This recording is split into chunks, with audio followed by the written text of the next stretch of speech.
నామములో మీ అందరికీ నా హృదయపూర్వకమైనటువంటి వందనాలండి. ఈరోజు దేవుడు ఒక ప్రత్యేక అంశం గురించి మీతో మాట్లాడాలని ఆశపడుచున్నాడు. అంశం ఏమిటంటే, ఎన్నాళ్ళ మట్టుకు మీరు రెండు తలంపుల మధ్య తడబడుదురు. వాక్యం యొక్క అంశం పేరేంటండి? ఎన్నాళ్ళ మట్టుకు మీరు రెండు తలంపుల మధ్య తడబడుదురు. మరి యొక్క అంశం గురించి ఒక చిన్న ప్రార్థన చేసుకుందాం. అందరూ తలలో వంచి కళ్ళు మూసుకున్నట్లయితే. మమ్మల్ని మిక్కిలిగా ప్రేమించిన మా ప్రియ పరలోకపు తండ్రి, మీరు ఇచ్చిన గొప్ప సమయం బట్టి వందనాలు, స్తుతి స్తోత్రాలు నాయన తండ్రి. మరి ప్రభువా, వాక్య సందేశంలోకి వచ్చి ఉన్నాం ప్రభువా తండ్రి. నన్ను వరుగుపరిచి నీ యొక్క బిడ్డలతో నీవే మాట్లాడమని కోరుకుంటున్నాం నాయన. వాక్యం ప్రతి ఒక్కరు గ్రహించుటకు నీవే సహాయం చేయండి తండ్రి. నాయన ప్రతి ఒక్కరు విన్నది నాయన మరచిపోకుండా ప్రభు వారి యొక్క హృదయంలో భద్రం చేసుకున్నట్టుకు నీవే సహాయం చేయండి నాయన. ప్రతి ఒక్కరు ఆలోచనలు మీ యొక్క స్వాధీనంలో ఉంచుకోండి తండ్రి. యేసయ్య నాయకు చిన్న ప్రార్థన మీ పాదాల చెందుకు చేర్చుకోమని నా ప్రియుడు నా ప్రియరక్షకుడైన యేసుక్రీస్తు వారి పరిశుద్ధ నామములో ప్రార్థన చేసి అడిగి వేడుకొని పొంది ఉన్నాము తండ్రి. ఆమేన్. లైట్ వెలిగిందా? ఓకే, రెండు తలంపులు అని అంటే ఏంటి? రెండు ఆలోచనలు, రెండు ఉద్దేశాలు, రెండు కారణాలు. ఇంకా అసలు రెండు ఎందుకు వస్తాయి? ఒకటి పోతే ఒకటి రాదు. ఒక్క ఆలోచన వస్తే దానికి ఆపోజిట్ ఇంకోటి వస్తుంది. ఒక్క ఆలోచనే వస్తుంది మనకి ఏదైనా, కానీ దానికి ఆపోజిట్ ఇంకోటి వస్తుంది. రేపు నుంచి పనికి వెళ్దాం అంటది ఒక మనసు. ఇక మనసు ఏమంటది? రేపు నుంచి ఎందుకు, ఎల్లుండి మంచి రోజు అంటే ఆ రోజు వెళ్దాం అంటది. ఇలాంటి తలంపులు అనమాట ప్రతి ఒక్కరిలో ఉంటాయి. మన యొక్క హృదయంలో కూడా ఏదైనా మంచి పని చేయాలంటే ఒక హృదయం అంటది చేసే మంచి పని తొందరగా, ఇంకొక హృదయం అంటది ఇప్పుడు కాదు తర్వాత చేద్దులే అంటే ఒకటి ఎంకరేజ్ చేస్తే ఇంకోటి ఏం చేస్తుంది? డిస్కరేజ్ చేస్తుంది. ఈ రెండు తలంపుల మధ్య ప్రతి మనిషి కూడా తడబడుతూనే ఉన్నాడు. వారితో దేవుడు అంటున్నాడు ఈ రోజున, ఎందుకని ఈ రెండు తలంపుల మధ్య నీవు ఇలాగున తడబడుతున్నావు అని దేవుడు ఈరోజు మీతో మాట్లాడుతూ ఉన్నాడు. ఒకసారి మనం గమనించినట్లయితే ఇజ్రాయేలీల ఇజ్రాయేలీలు కూడా ఇలాగనే రెండు తలంపుల మధ్య తడబడుతూ ఉన్నారు. ఈ యొక్క మాట కూడా మనం చెప్పుకున్నటువంటి అంశము కూడా ఏలియా గారు ఈ యొక్క ప్రజలతో, ఇజ్రాయేలీలతో చెప్పడం జరుగుతుంది. 2వ రాజుల గ్రంథము 18వ అధ్యాయంలో మనం గమనించినట్లయితే ఇజ్రాయేలీల ప్రజలందరూ బయలు అనేటువంటి వ్యక్తిని దేవునిగా పూజిస్తారు. ఎవరిని? బయలు అనేటువంటి అతను మగవాడు. తిని పూజిస్తూ ఉంటారనమాట. తనకు కావాల్సినటువంటి బలులను అర్పిస్తారు వీళ్ళు. తనే నిజమైన దేవుడిగా అంగీకరిస్తారు ఈ యొక్క ఇజ్రాయేలీల ప్రజలు. ఇందుకని చెప్పి ఏలియా గారు వచ్చి వారితో ఈ మాట చెప్తారు. ఆ మాట చూద్దాం రండి. 1 రాజుల గ్రంథము 18వ అధ్యాయం 21వ వచనము. ఏలియా జనులందరి దగ్గరకు వచ్చి, ఎన్నాళ్ళ మట్టుకు మీరు రెండు తలంపుల మధ్య తడబడుచుందురు? యెహోవా దేవుడైతే ఆయనను అనుసరించుడి, బయలు దేవుడైతే వానిని అనుసరించుడని ప్రకటన చేయగా జనులు అతనికి ప్రత్యుత్తరముగా ఒక మాట ఆయనను పలుకకపోయిరి. ఏలియా గారు స్పష్టంగా చెప్తున్నారు, ఎందుకు రెండు తలంపుల మధ్య మీరు తడబడుతున్నారు? యెహోవా దేవుడు నిజంగా ఆయన దేవుడైతే ఆయన్నే పూజించండి, బయలు దేవుడైతే ఆయన్నే పూజించండి అంటే వాళ్ళ నోటి వెంట మాట రాల. సో అందుకని చెప్పి ఆయన ఏం చేస్తాడంటే, నేను ఒక పరీక్ష పెడతా. ఏంటి ఆ పరీక్ష అంటే, రెండు బాగా క్రొవ్వినటువంటి పశువులను తీసుకురండి. వాటిలో ఒకదాన్ని మీరు కోరుకోండి, ఇంకో దాన్ని నేను కోరుకుంటా. మీరేం చేయాలంటే దీనిని కట్ చేసి మాంసమును బలిపీఠం మీద పెట్టాలి. మీరు అగ్ని మండించకుండా మీ దేవుణ్ణి అడగండి అగ్ని మండించమని. అలా అగ్ని మండితే గనక బయలు దేవుడని నేను ఒప్పుకుంటా. లేదు, నేను పశువు వధించిన తర్వాత యెహోవా దేవుడు అగ్ని మండిస్తే గనక మీరు యెహోవా దేవుడు నిజమైన దేవుడని ఒప్పుకోవాలి అని చెప్పాడు. ఈ యొక్క పందెం మాకు ఓకే అన్నారు. ఇజ్రాయేలీల ప్రజలు అన్నారు. బయలుదేవుడికి ఉన్నటువంటి ప్రవక్తలు కూడా ఓకే అని చెప్పారు. బయలుదేవుడికి ఎంతమంది ప్రవక్తలు ఉన్నారు? 450 మంది ఉన్నారు. కానీ ఇజ్రాయేలీలకు ఉన్నటువంటి ఈ ఏలియా అనేటువంటి ప్రవక్త ఒక్కడే మిగిలి ఉన్నాడు. మిగతా వాళ్ళందరినీ కూడా ఏం చేశారు? అహాబు రాజు, యెజెబెలు వీళ్ళు చంపడం జరిగింది. ప్రవక్తలు, యెహోవా దేవుడు ప్రవక్తలందరినీ చంపేసి ఏలియా ఒక్కడే మిగిలి ఉన్నాడు. కానీ బయలుదేవుడు అనేటువంటి తన ప్రవక్తలు ఎంతమంది ఉన్నారు? 450 మంది మిగిలి ఉన్నారు. వీరితో ఈ మాట చెప్తూ ఉంటే అప్పుడు వీళ్ళందరూ కూడా ఓకే రెడీ మాకు ఓకే అని చెప్పారు. కానీ దేవుడు ఇజ్రాయేలీలతో ఏం చెప్పి ఉన్నాడు అసలు? ద్వితీయోపదేశకాండము 6వ అధ్యాయం 14వ వచనం.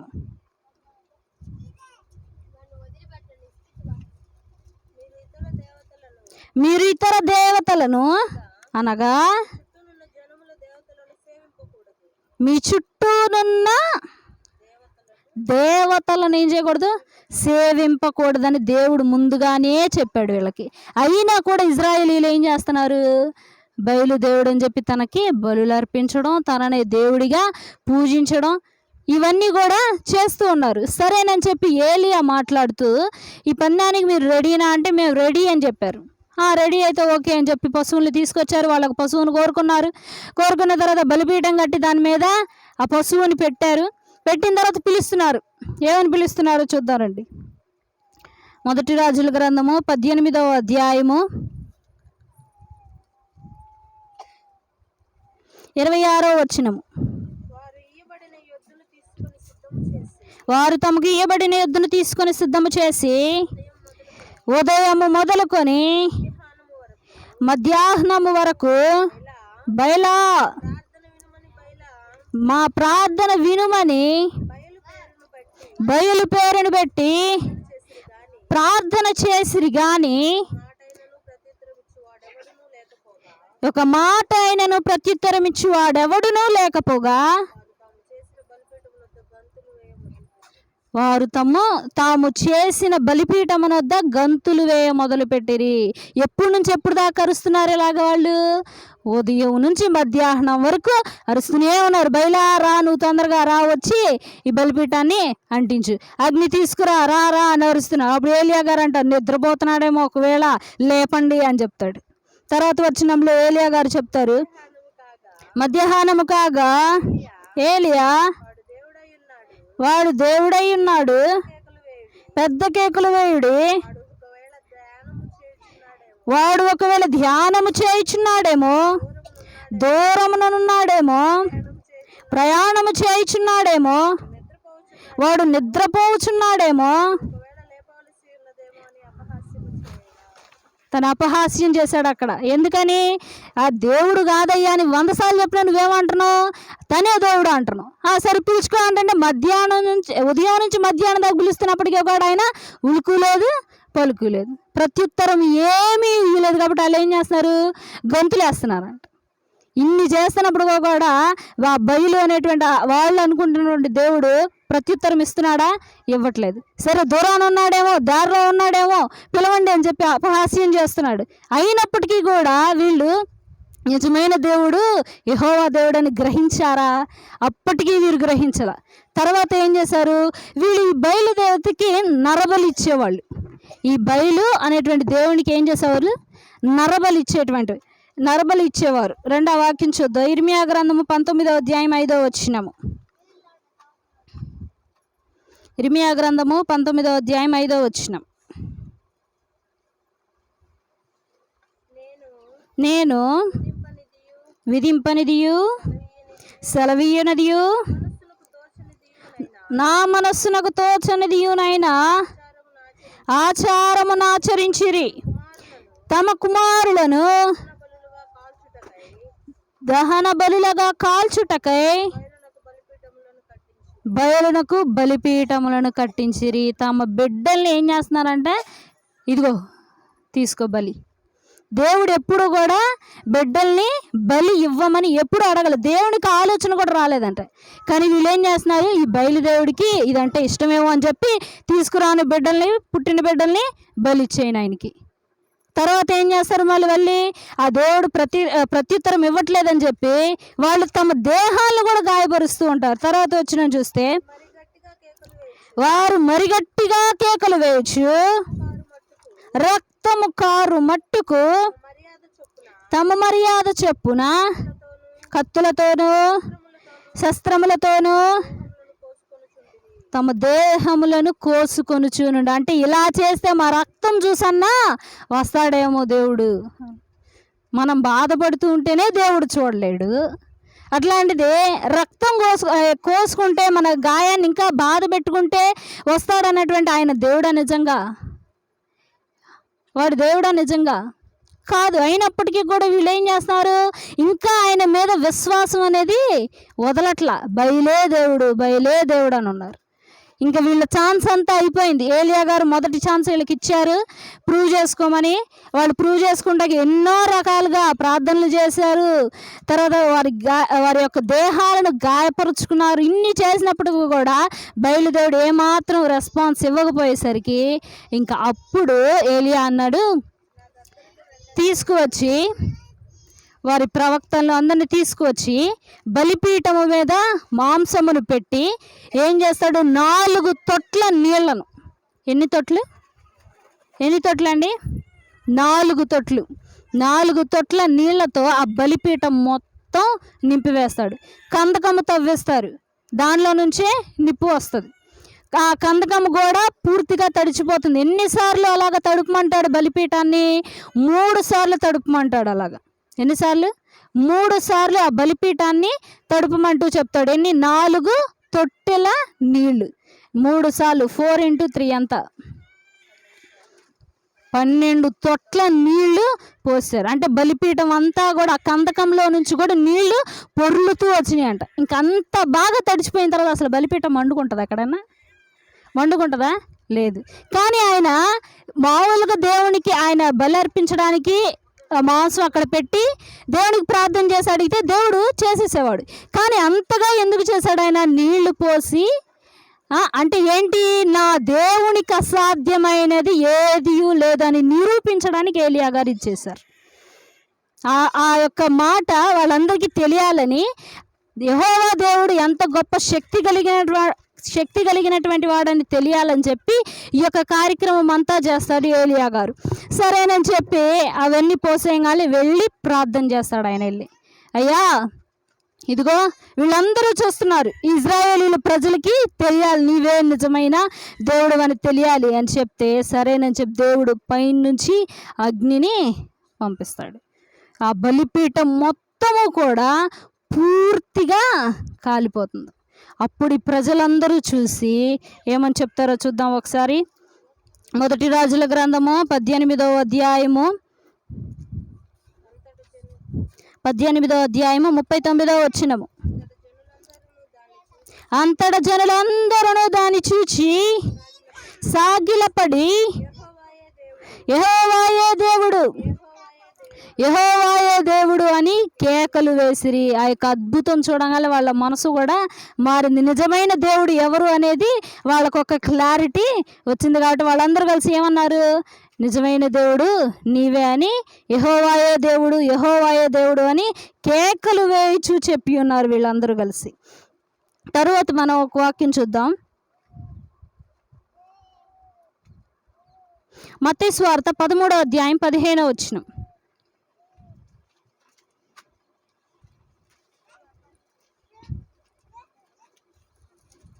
మత్తయి సువార్త 13వ అధ్యాయము 15వ వచనము.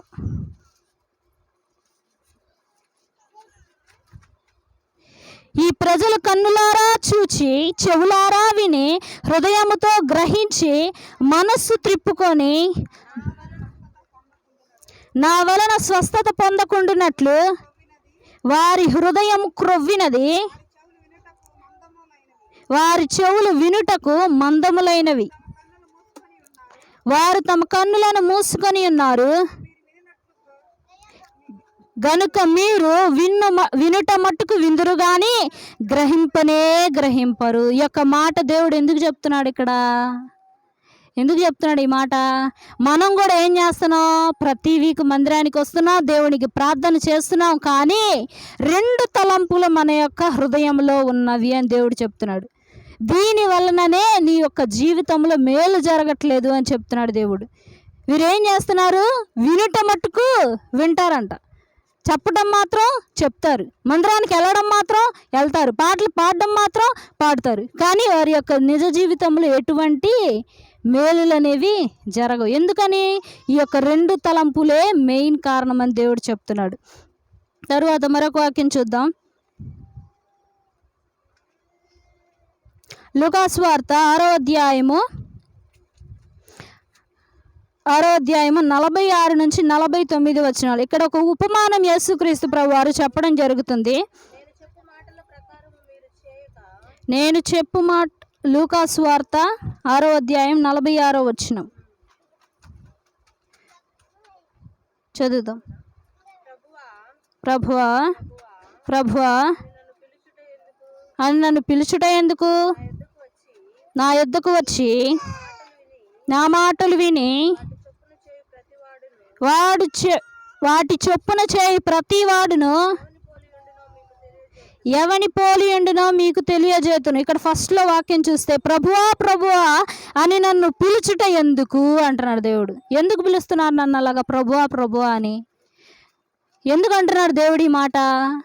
వీరు ప్రభువా ప్రభువా అని ఒక్క నోటితోనే పలుకుతున్నారు, అంటే హృదయాంతరంగంలో నుంచి ఆ యొక్క మాట వారికి రావట్లేదు.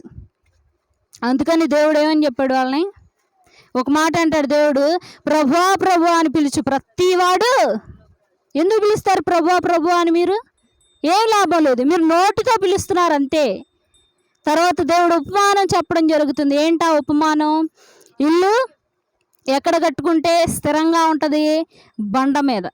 నీ యొక్క ఇల్లు బండ మీద కట్టుకుంటే అది ఎంత వర్షం వచ్చినా కూడా, తుఫాన్ వచ్చినప్పటికీ కూడా కదలకుండా దేవుని ఎదుట స్థిరంగా ఉంటుంది.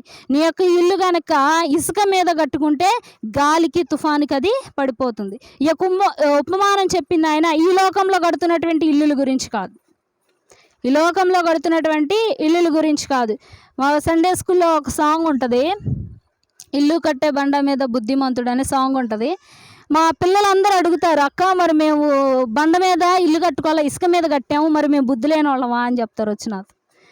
సండే స్కూల్ టీచర్ కూడా ఒక పాప వచ్చి, అక్క ఎక్కడైనా ఇసుక మీదే కట్టుకుంటారు కదా ఇల్లు, ఏందక్క నువ్వు బండ మీద కడితేనే బుద్ధిమంతులు అంటున్నావు, మరి మా ఇల్లు కూడా పోయిద్దా తుఫాన్ వస్తే? ఇసుకలో కడితే ఇసుకలోనే కడతారు కదా ప్రతి ఒక్కళ్ళు, నువ్వేం బండ మీదే కడితే మంచిది అంటున్నావు. ఈ లోకంలో ఉన్నటువంటి ఇంటిని గురించి చెప్పలేదు ఆయన, నీ యొక్క హృదయంలో ఉన్నటువంటి ఇంటిని గురించి చెప్పాడు. నీ యొక్క హృదయంలో ఉన్నటువంటి మందిరాన్ని గురించి చెప్పాడు. నీవు దేవుని ఎదుట ఎటువంటి పునాది వేసుకుంటున్నావు? నీవు గనక బండ మీద పునాది వేసుకుంటే ఎలా ఉంటావు? కదలబడవు, ఇంకా స్థిరమైపోతావు అక్కడే. నీవు కనుక ఇసుక మీద వేసుకుంటే, ఇసుక మీద ఎలా వేసుకుంటారు? ఇసుక మీద వేసుకున్నటువంటి పునాది ఎలా ఉంటుంది? 2 వాక్యాలను చూద్దాం. 49వ వచనము. అయితే నా మాటలు వినియు చేయనివాడు పునాది వేయక నేల మీద ఇల్లు కట్టిన వాడిని పోలియుండు. నా మాట విని కూడా చేయకుండా ఉంటారు. అంటే దేవుని ఆజ్ఞలు తెలుసు. 10 ఆజ్ఞలు ఏంటయ్యా అంటే 10 ఆజ్ఞలు చెప్తారు, కానీ ఆ ఆజ్ఞలు ఒక ఆజ్ఞ కూడా పాటించరు. మందిరానికి వెళ్తున్నా అంటే ప్రతి వారం వెళ్తున్నాను అంటారు. ఏ వాక్యం చెప్పావంటే పలానా వాక్యం చెప్పారని చెప్తావు, కానీ వారి యొక్క జీవితాన్ని ఏమాత్రం మార్చుకోరు. అందుకని వారి కోసం ఈ యొక్క మాట చెప్పడం జరుగుతుంది. కాబట్టి నీవేం చేయాలి? ఒకదాని మీద బండ మీదే నీవు పునాది వేసుకోవాలి. అప్పుడే నీ యొక్క గృహం అనేది స్థిరంగా ఉంటుంది, నీ యొక్క ఆత్మీయ జీవితం కూడా స్థిరంగా ఉంటుందని దేవుడు ఈరోజు మీకు తెలియజేస్తున్నాడు. తర్వాత మరొక వాక్యం చూద్దాం. రోమియోలకు రాసిన పత్రిక 10వ అధ్యాయము. మీరు ప్రార్థన చేసేటప్పుడు కూడా 2 తలంపులను కలిగి ఉంటున్నారు. ఏంట తలంపులు? ఒకటి కావాలని అడుగుతాం. ఫర్ ఎగ్జాంపుల్ ఏం చెప్తామంటే, ఇల్లు కట్టుకోవాలనుకుంటున్నానయ్యా, మరి లోన్ రావాలి అని ప్రార్థన చేస్తావు. ఓ పక్క మనసు ఏమంటుంది? లోన్ వచ్చిద్దా అంటావా? నిజంగా ఎవ్వరికి రాలేదు, నీకే వచ్చిద్దా లోను అని ఒక మనసు అంటది. ఇంకో మనసు ఏమంటది? దేవుడు ఖచ్చితంగా ఇస్తాడు అని చెప్తుంది. ఈ యొక్క రెండు తలంపులతో నువ్వేం చేస్తావు? ఆయనకు ప్రార్థన చేస్తావు. కాబట్టి ఆయన ఆ ప్రార్థన వింటాడా అంటే ఖచ్చితంగా వినడు. రెండు వాక్యం చూద్దాం. రోమీయులకు రాసిన పత్రిక 10వ అధ్యాయము 16వ వచనం చదువుదాం ఒకసారి. ఆయనను 14వ వచనం చదువుదాం. వారు విశ్వసింపని వానికి ఎట్లా ప్రార్థన చేస్తారు? మీరు ఒక మనసులోనేమో ఒక డౌట్ పెట్టుకుంటున్నారు, దేవుడు చేస్తాడా చెయ్యడా అని. ఆ డౌట్తో ఎలా ప్రార్థన చేస్తారు మీరు? అసలు దేవుడు ఎలా తీరుస్తాడు అనుకుంటున్నారు మీ యొక్క బాధని, కష్టాన్ని? తర్వాత విననని మీరు అనుకుంటున్నారు. చాలాసార్లు అంటాం ప్రార్థన చేసేటప్పుడు మన కష్టాలు ఇంకా తీరకపోయేసరికి, సమయం పట్టేసరికి ఏమంటాం? దేవుడు అసలు నా ప్రార్థన వింటున్నాడా లేదా? వినట్లేదు అని నీవు నమ్మినప్పుడు ఎందుకు ప్రార్థన చేస్తావు విన్నోళ్ళకి మరి అని దేవుడు అడుగుతున్నాడు. పౌలు సంఘానికి చెప్తూ ఈ మాటలన్నీ వ్రాస్తూ ఉంటాడు. తర్వాత ఈ యొక్క మాటలు చెప్తూ అంటాడు, ప్రవక్తలు ఎన్నో విధాలుగా దేవుని గురించి చెప్తున్నారు. విశ్వాసంలో ఎలా బలపడాలి, నీ ఒక సంఘంలో పునాది ఎలా వేసుకోవాలి, ప్రతీదీ చెప్తున్నారు. యెషయా గ్రంథంలో ఆయన అన్న మాట ఇక్కడ చెప్తారు. ఏమని? సువార్తను 2వ వాక్యం చూద్దాం. 16వ వచనం. ఆయనను అందరూ సువార్తకు లోబడలేదు ప్రభువా, మేము తెలియజేసిన సమాచారం ఎవడు నమ్మెను అని యెషయా చెప్పుచున్నాడు కదా. ప్రవక్త చెప్తున్నాడు ఈ మాట. మేము చెప్తున్న మాటలు ఎవరు నమ్ముతున్నారయ్యా? నిజమేనా? ప్రతి ఒక్క వారము ప్రతి ఒక్క చర్చ జరుగుతుంది. పాస్టర్ గారు ప్రతి వారం వాక్యం చెప్తూనే ఉంటారు. ఆయన చెప్తారు, ఈ చెవులో నుంచి వింటాం మనం, ఈ చెవులో నుంచి వదిలేస్తాం. అంతేగాని దాన్ని పాటించాలనేటువంటి ఆలోచన మాత్రం ఎవరికీ రావట్లేదు. అందుకే యెషయా ప్రవక్త అంటాడు, మేము చెప్పిన వాక్యం ఎవరు నమ్ముతున్నారు అసలు? అందుకని తర్వాత మాట అంటాడు, కాగా వినుట వలన విశ్వాసము కలుగును. నీలో విశ్వాసం అనేది మొదటిగా రావాలంటే ఈ రెండు తలంపుల మధ్య నీవు ఈరోజు కొట్టమిట్టాడుతుంటే కనుక నీలో మొదటిగా ఏముండాలి? విశ్వాసం ఉండాలి. ఈ విశ్వాసం రావాలంటే నీవు దేవుని మాట వినాలనేటువంటి ఆసక్తి నీలో ఉండాలి. అది ఉన్న రోజున నీలో విశ్వాసం అనేది మరి ఎక్కువగా బలపడుతుందని చెప్తున్నాడు దేవుడు. కాగా వినుట వలన విశ్వాసము కలుగును, వినుట క్రీస్తును గూర్చిన మాట వలన కలుగును. ఆయన మాట నీవు వినుటకు ఆసక్తి చూపితే దేవుడు నీకు ప్రతి ప్రశ్నకు సమాధానం చెప్తున్నట్లే. ఆయన వాక్యమే నీకు సమాధానం చెప్తుంది. ఎన్నో ప్రశ్నలకు సమాధానం చెప్తుంది. తర్వాత మరొక వాక్యం చూద్దాం. మత్తయి సువార్త 21వ అధ్యాయము. మత్తయి సువార్త 21వ అధ్యాయము 28వ వచనము.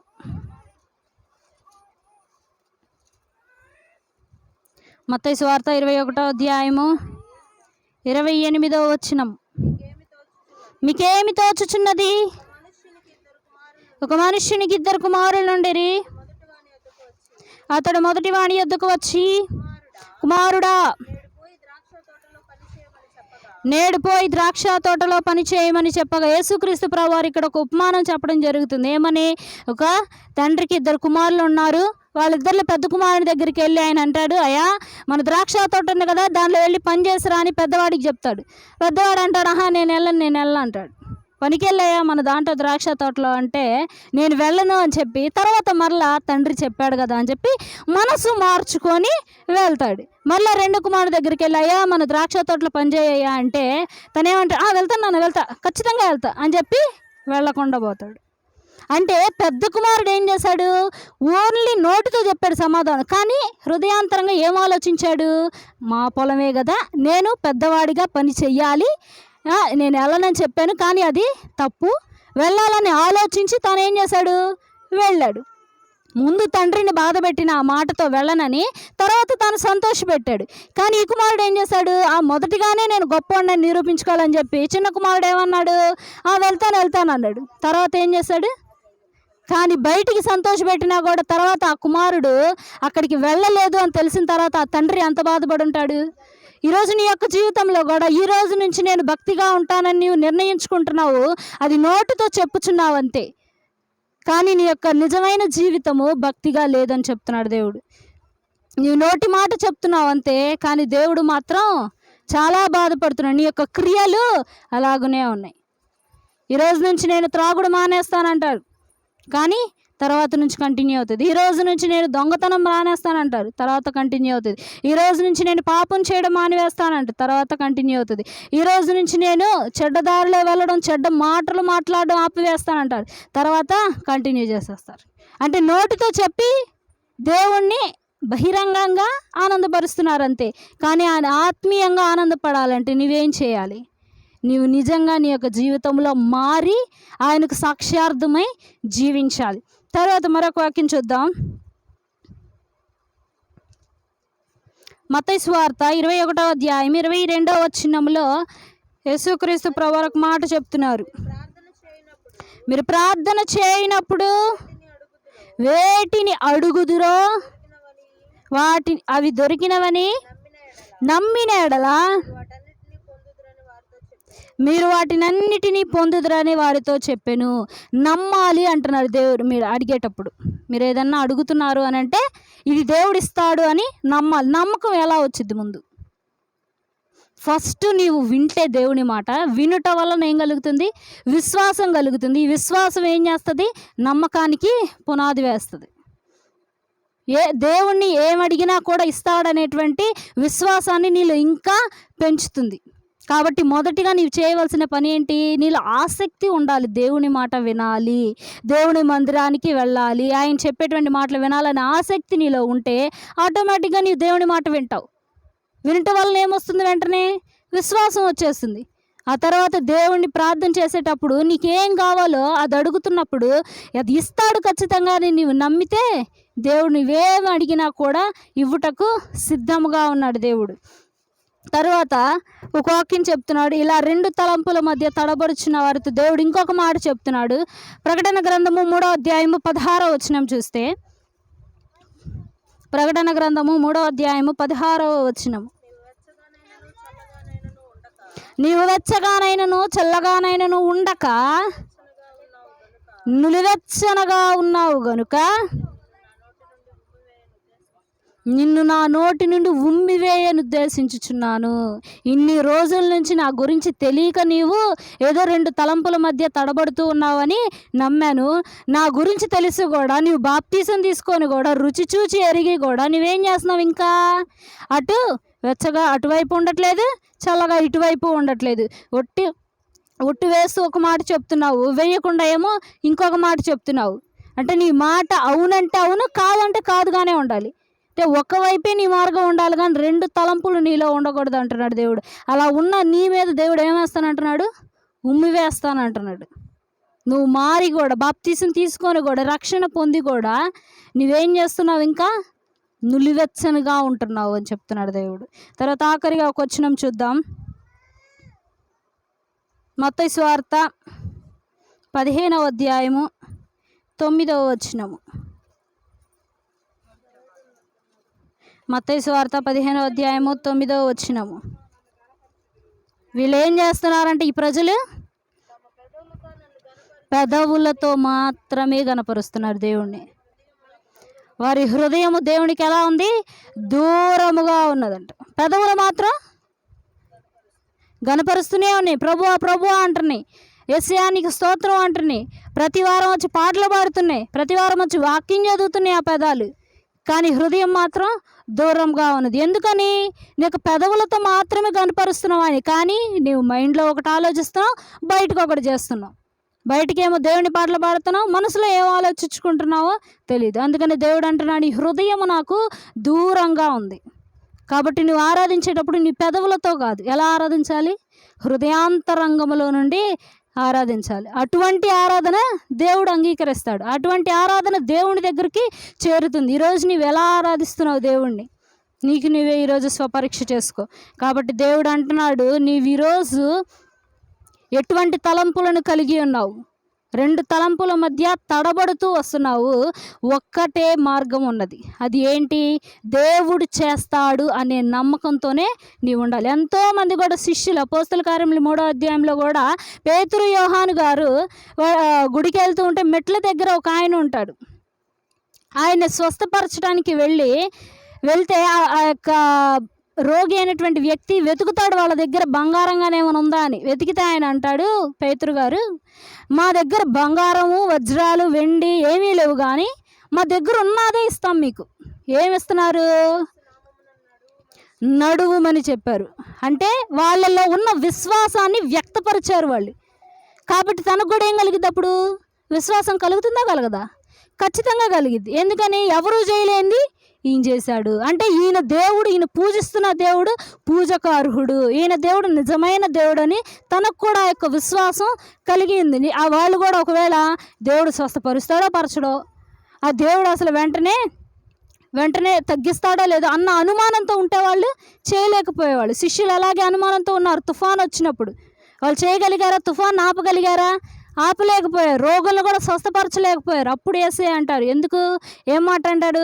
అల్ప విశ్వాసులారా, మీరు విశ్వాసం చూపకయే ఇలా జరుగుతుంది. కాబట్టి విశ్వాసం అనేది మీ యొక్క జీవితంలో ఉంటే మీరు ఒక తలంపునే కలిగి ఉంటారు. అప్పుడు మీరు ఎటువంటి తలంపు కలిగి ఉంటారు? ఒక తలంపునే కలిగి ఉంటారు. మీలో విశ్వాసం లేని ఎడల ఎన్నో తలంపులు వస్తూ ఉంటే అది ఏది నిర్ణయించుకోవాలో కూడా తెలియని పరిస్థితికి వెళ్ళిపోతారు అంటున్నాడు దేవుడు ఈ రోజున. ఇక పరిశుద్ధ వాక్యం దేవుడు దీవించి మనం వినికిడిలో ఆశీర్వదించును గాక. ఆమేన్.